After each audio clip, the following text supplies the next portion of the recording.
Last week, I posted a picture on our church's Facebook page with a reflection about this week's gospel. The picture focused in on the hand of an adult holding the hand of a child. And the caption on the picture read, "Make a difference in someone's life today." I added my own note about today's gospel and how it reminds us that we make a difference by doing, not by being. My hope was to encourage people who follow us on Facebook to become inquisitive about this week's message, maybe even curious enough to join us to hear more. Shortly after posting my picture, a very dear friend of mine, a retired Royal Air Force chaplain with whom I served in England, who now lives in Wales, and who occasionally offers his comments on some of the sermons I've posted, responded to my post by saying, "The Frank Sinatra gospel." Doobie doobie doo. After I rolled my eyes and shook my head, I thought, hey, there's something there. In his one short, whimsical comment, Lee summed up what today's gospel is about. In fact, those 5 musical notes speak directly to what we've been hearing all summer. The gospel readings and my sermons over the summer have followed a rhythmic beat. Take what is offered freely. Be thankful for what is received. Share it with others. Be blessed for your efforts. Persevere when giving is hard. Be assured that with God's help, we will be able to overcome our fears. Do what we can with what we have. Be confident that with God, what we have will always be enough. Today, Jesus says, do for others. Be great in the eyes of God. The pattern's right in front of us, if we have the eyes to see it. Do, be, do, be, do. There's something else to note, though, about this pattern. And maybe some of you have noticed it this summer already. But there is a balance between doing and being. And that after the first do and before the next, there is always a be, a rest.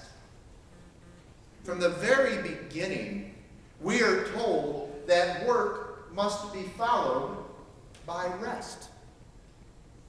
Heck, we got the perfect example. After creating the heavens and earth and all that is therein, even God took a day off.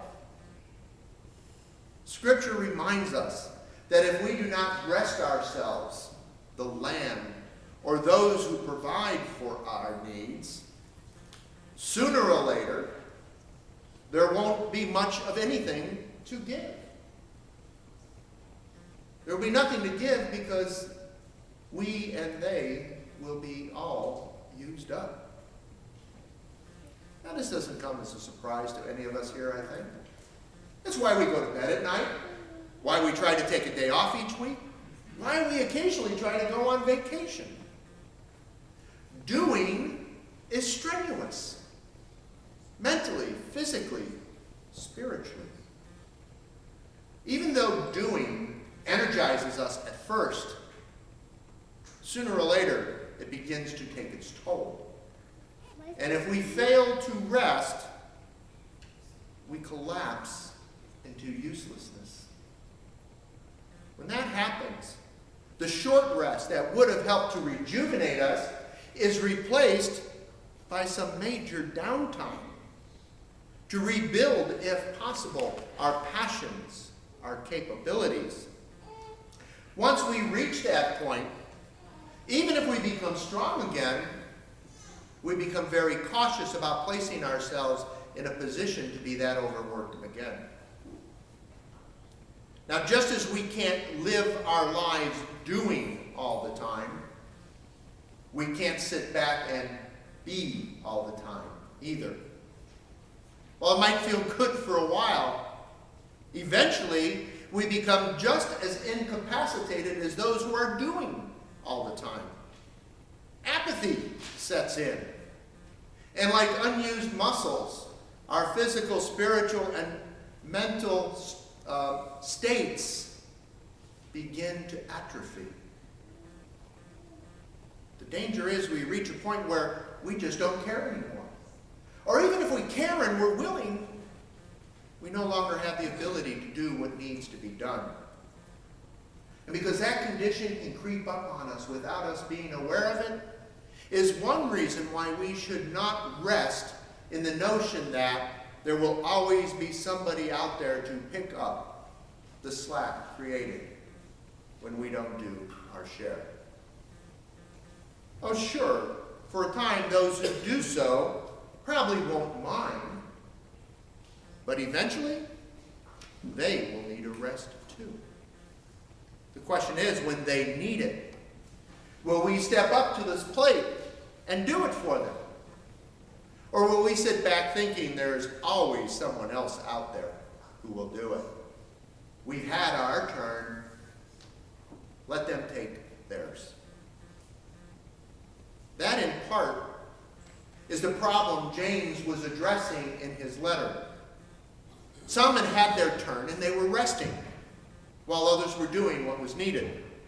The problem was that those who were resting decided to begin to tell those who were doing what to do and how to do it. And that created tension between the two groups. Now, in fairness, those who were resting had been on the front lines, so to speak. They had earned a rest. But when it came time to do it again, they felt their life experience somehow made them better than those around them. They wanted honor and privilege. They would only do if it directly impacted themselves. They had forgotten the message that we heard here just 2 weeks ago, that we are all in it together. Of course, something like that could never happen in today's world, could it? Unfortunately, like the disciples who walked with Jesus, we all too often think more highly of ourselves than we should. We think that our life experiences entitles us to a place of honor. And sometimes we're not afraid to let people know. And because of this, we find it hard to bow to another's greatness when we don't think theirs is as great as ours. And it's hard to be humble when we believe that we hold the place of honor. Yet James and Jesus tells us that's exactly what we are supposed to do and what we are supposed to be.